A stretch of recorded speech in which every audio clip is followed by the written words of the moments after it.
Dear friends, I greet you all and thank you for your efforts to support the Iranian people in their struggle to end religious dictatorship and establish a democratic republic. Today, at the international level, most concerns about Iran are focused on the regime's nuclear and missile programs or its transnational repression, including in the United Kingdom. These concerns are certainly valid, but a greater tragedy is happening right now. The planned killing of prisoners. I'm here to tell governments and international organizations that there is only one real way to stop the regime's nuclear and missile programs and to stop its terrorism and killing machine. That way is the resistance of the Iranian people to overthrow the regime. The fundamental solution lies in recognizing the right to resist and fight against the regime's oppression for the people of Iran, especially the courageous and defiant youth. Since the beginning of 2025, in less than 10 months, more than 1,400 people have been executed in Iran.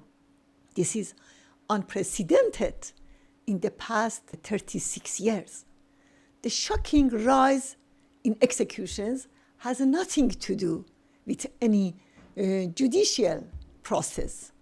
It is a political decision made by Khamenei himself. His goal is to prevent new uprisings and to delay the inevitable fall of the regime. Therefore, he has actually targeted the movement and the relentless resistance to overthrow the regime.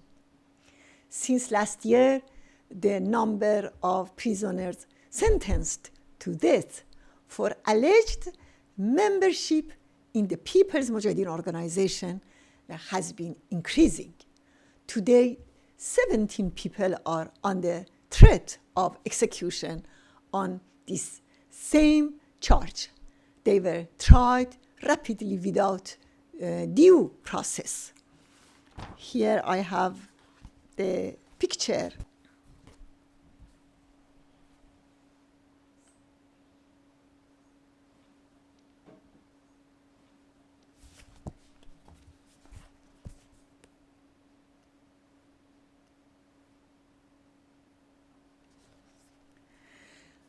Those who issued this verdict are not judges.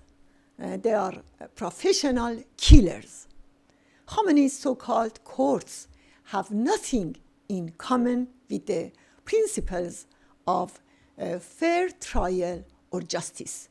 We call on governments and the United Nations to put pressure on this regime to accept an international delegation to meet the people sentenced to death and to inspect the torture centers and the sham courts. For over 2 decades, the Iranian resistance has firmly maintained that in a free and democratic Iran of tomorrow, the death penalty will be abolished. With this call, our resistance launched the No to Execution campaign, rallying Iranians against Khamenei's criminal policies. On the other side of the ruling religious fascism's crimes and systematic repression in Iran, the resistance is growing across the country. Protests by many social groups such as workers, teachers, nurses, and retirees continue. Despite all security measures, resistance units and defiant youth have expanded their activities. Thousands of organized and collective actions in cities across Iran have put the regime under pressure. This resistance has also spread inside the prisons. for 92 weeks, Iranian political prisoners have carried out the brave campaign called No to Execution Tuesdays.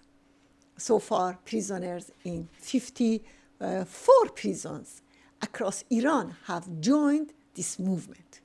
These campaigns, and especially the courageous anti-repression activities of the resistance units, have strongly challenged the regime's policy of systematic intimidation. The policy of relentless executions is now meeting strong resistance from Iranian society. A striking example is the one-week hunger strike by 1,500 death row prisoners in Qazal Hisar prison in Karaj. Khamenei is now cornered. On one hand, he can never stop the executions. On the other, each execution fuels greater anger among the Iranian people.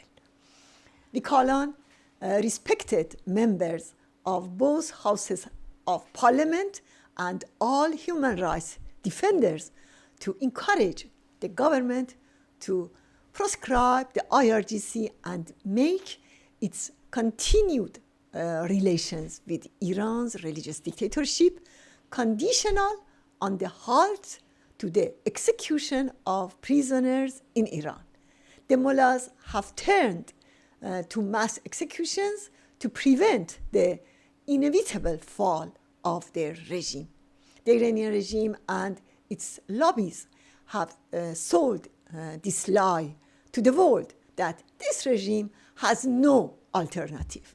The only way to end repression and executions in Iran is to end this regime and establish a democratic republic.